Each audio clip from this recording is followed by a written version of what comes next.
Dear students, Assalamu alaikum wa rahmatullahi wa barakatuhu. I am Ahanger Safina Majeed, daughter of Abdul Majeed Ahanger, R.O. Khumriyal, Lolab. Dear students of UPS Lashtiyal, my father has not been well for the last few days. The doctor asked him to rest for a month or more, which is why they can't teach you. So that is why I will teach you in return. यानी बच्चों, मैं आपको ये कहना चाहती हूँ कि मेरे जो फादर हैं, आपके हेड मास्टर यूपीएस लश्तियाल के अब्दुल मजीद आहंगर साहब, उनकी तबीयत आजकल ठीक नहीं है। डॉक्टर ने उन्हें रेस्ट करने को कहा है, तो इसलिए वो आपको पढ़ा नहीं सकते, तो उनकी जगह आपको मैं पढ़ाऊँगी। वो चूँकि आपको उर्दू पढ़ाते थे और इंग्लिश पढ़ाते थे, तो मैं आपको इंग्लिश, उर्दू और उसके साथ साथ साइंस भी पढ़ाऊँगी, 6th, 7th और 8th को।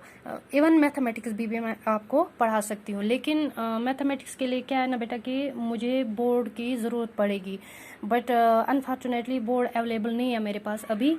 तो 1-2 दिन में वो भी अरेंज करूँगी मैं, और उसके बाद मैं आपको बोर्ड पे ही लेक्चर दूँगी।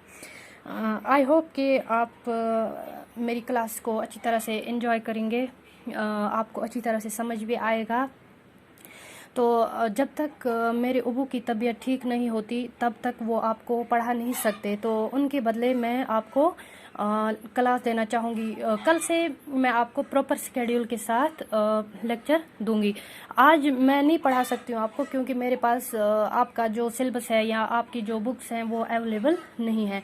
आज मैंने इसीलिए आपको ये मतलब एक छोटा सा वीडियो बनाया आपको, ताकि आप लोग ये माइंड में रख सकते हैं, आपको ये जहन में आएगा कि कल से मजीद साहब नहीं बल्कि मैं पढ़ाऊँगी आपको उनके बदले। साइंस पढ़ेंगे हम। फ़िलहाल तो मेरे पास 7th साइंस टेक्स्ट बुक मौजूद है, उसमें मैं एक टॉपिक देख रही हूँ, transportation in plants and animals. कल हम यही टॉपिक पढ़ेंगे 7th साइंस में। इससे पहले जो T1 का सिलेबस है वो आपको मंजूर साहब ने पढ़ाया होगा और पढ़ाते भी हैं वो। तो T2 का सिलेबस अभी उन्होंने स्टार्ट नहीं किया, तो T2 मैं स्टार्ट करती हूँ, मैं पढ़ाती हूँ आपको कल transportation in plants and animals. आप याद रखना 7th वाले। 6th और 8th का नहीं पता मुझे, कल मैं देखूंगी वो। और ये जो मैं वीडियो बनाती हूँ इसको मैं आपके जो यूपीएस लिस्टियाल का व्हाट्सएप ग्रुप है उसमें ये लिंक शेयर करूंगी, और उसके साथ साथ यूपीएस नवा बाजार में का जो व्हाट्सएप ग्रुप है उसमें भी मैं ये शेयर करूंगी, ताकि अगर उनके बच्चों को भी इससे फ़ायदा हो सके तो अच्छी बात है। मेरे लिए इससे बढ़कर और क्रेडिट क्या हो सकता है। अगर मेरी वजह से किसी को कोई फ़ायदा पहुंचता है तो अच्छी बात है। इससे पहले मैं आपको ये बता दूं कि मेरी कोई एक्सपीरियंस नहीं है इस तरह की कि मैंने आज तक कभी किसी को पढ़ाया नहीं है, मैं पहली दफ़ा पढ़ा रही हूँ। तो इसमें अगर किसी को, किसी टीचर को या किसी बच्चे को कोई मतलब कमी महसूस नज़र आए या कुछ एडप्ट करना चाहते हैं, तो आप बराह रास्त मुझसे कांटेक्ट कर सकते हैं। व्हाट्सएप ग्रुप जो है आपका, उसमें आप मेरा पर्सनल नंबर निकाल के मतलब वहाँ पे मुझे आप टेक्स्ट कर सकते हैं कि मैम यहाँ पे आपसे मिस्टेक हुई है, या यहाँ पे हमें ज़्यादा अच्छा लगा है, कुछ चीज़ें मतलब इस तरह से अगर आप एडप्ट करना चाहते हैं तो आप कर सकते हैं। इसके लिए आपको मतलब कोई पाबंदी नहीं है। लेकिन अगर कहीं पे कोई छोटी सी गलती होगी तो वो माफ़ भी कर सकते हैं आप। तो अदरवाइज़ आप कमेंट भी कर सकते हैं, मुझे मतलब लिख सकते हैं कि यहाँ पे आपने ये गलती की है या वहाँ पे आपने कुछ उल्टा सीधा बोला है, तो आप मुझे बता सकते हैं। उसके लिए आप फ्री है, आपको फ्रीडम है, कुछ भी बोलने का फ्रीडम है, बट विद इन लिमिट्स। तो कल से इंशाल्लाह मैं आपको वही लेक्चर दे दूँगी अच्छी तरह से। तो आई होप कि you enjoy the session well. आपको मेरी क्लास में मज़ा आएगा अच्छी तरह से। कल ये समझो डीमो क्लास है। तो फिलहाल मैं आपको कोविड-19 के हवाले से कुछ इन्फॉर्मेशन देना चाहती हूँ। कोविड-19 डिजीज़ जो है सबको मालूम है, लेकिन मैं थोड़ा सा इसमें एडअप करना चाहती हूँ कि जो मैंने रिसेंटली कुछ आर्टिकल्स में पढ़ा है।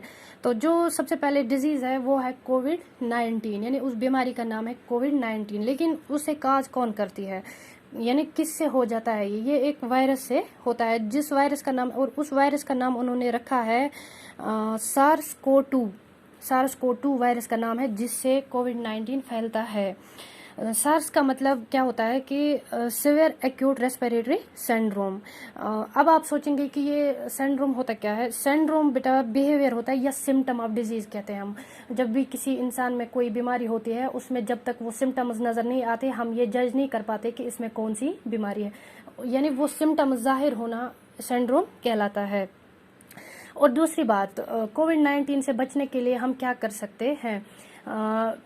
ریسنٹلی میں ایک آرٹیکل پڑھتی تھی, اس میں ڈاکٹرز نے صاف صاف لکھا تھا کہ باہر جب انسان نکلتا ہے, یعنی گھر سے باہر جب بازار گھومنے جاتا ہے کوئی بھی انسان, تو جیسے تیسے انسان احتیاط کر ہی لیتا ہے, لیکن انفارچونیٹلی گھر میں آ کے ہم لوگ اس چیز کا احتیاط نہیں کرتے. تو میں آپ کو یہ کہنا چاہوں گی کہ اگر گھر میں بھی خدا نخواستہ کسی کو بخار ہو یا کھانسی ہو یا زکام ہو تو مہربانی کر کے گھر میں بھی ان سے دوری بنائے رکھیے گا. اسے کچھ نہیں ہوتا, اسے کوئی فرق نہیں پڑتا کہ خدا نخواستہ ہم یہ نہیں کہہ سکتے کہ اسے کووڈ-19 کی بیماری ہے, لیکن کیا ہے نا کہ اس سے ایک احتیاطی تدابیر جو ہے تاکہ دوسرے لوگوں میں یہ ٹرانسمٹ نہ ہو سکے, تو اس لیے آپ ان سے بھی دوری بنائے رکھیے گا. تو دوسری بات یہ ہے کہ جو سینیٹائزرز ہم یوز کرتے ہیں, ایک آرٹیکل میں کل پڑھتی تھی, اس میں ایک ڈاکٹر نے لکھا تھا کہ سینیٹائزر بھی صحت کے لیے زیادہ, سکن کے لیے زیادہ مفید نہیں ہے. جو ہم سکن پہ زیادہ تر اپلائی کرتے ہیں یہ کیا کہتے ہیں اس کو, سینیٹائزرز, یہ صحت کے لیے ٹھیک, یہ سکن کے لیے ٹھیک نہیں ہے. زیادہ یوز کرنا کم آپ کر سکتے ہیں, کم استعمال کریں سینیٹائزرز کو بھی, کیونکہ اس سے کیا ہوتا ہے کہ اس سے ڈرماٹائٹس کا خطرہ رہتا ہے انسان کو. ریسنٹلی یہ ڈاکٹرز نے کہا, ایک آرٹیکل لکھا, اس پہ اکثر آرٹیکلز آتے رہتے ہیں اور وہ میں پڑھتی ہی رہتی ہوں. تو وہاں پہ انہوں نے یہ کہا تھا کہ ڈرماٹائٹس کا خطرہ رہتا ہے. یعنی ڈرماٹائٹس کس کو کہتے ہیں ہم, سکن بیماری ہوتی ہے, سکن کی ایک ڈیزیز ہوتی ہے جس کا نام ہوتا ہے ڈرماٹائٹس, یعنی سکن انفلیمیشن ہوتا ہے, اس سے جلن سی محسوس ہوتی ہے سکن پہ. یعنی یم وقت تھی وچھو امس انسان سن یہ ژم, یہ باسان امس دزمز ہش ژم, ریڈشنس آسان ات پہ آمز, اور اس کو کیا کہتے ہیں, سوالن سکن ہو جاتی ہے انسان کی. تو اس لیے زیادہ تر آپ سینیٹائزرز کو بھی یوز نہ کریں, کم یوز کریں. میں یہ نہیں کہتی ہوں کہ یوز نہ کریں, یوز کریں بٹ کم کریں, لمٹ میں یوز کریں. وہ نہیں کہ اکثر ہم یہ پھر بار بار لگاتے رہتے ہیں, نہیں. اس سے بچنے کا سب سے بہترین طریقہ یہ ہے کہ بار بار آپ ہاتھ دھوئیے گا, صابن سے ہاتھ دھوتے رہیے گا وقفے کے بعد. اور جو کیا ہے کہ منہ کو بھی صاف کرتے رہیے گا, آنکھوں کو صاف کرتے رہیے گا, ناک کو صاف کرتے رہیے گا پانی سے. تو وہ سب سے بہتر طریقہ رہتا ہے. سینیٹائزر زیادہ دیر تک آپ نہ لگاتے رہیں.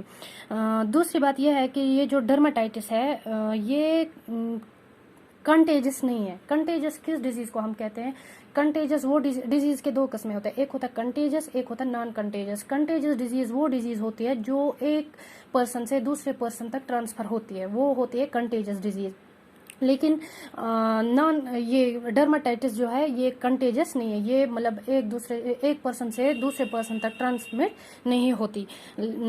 اور نان کنٹیجس ڈیزیز وہ ہوتی ہے جو کہ ایک پرسن سے دوسرے پرسن تک ٹرانسمٹ نہیں ہوتی.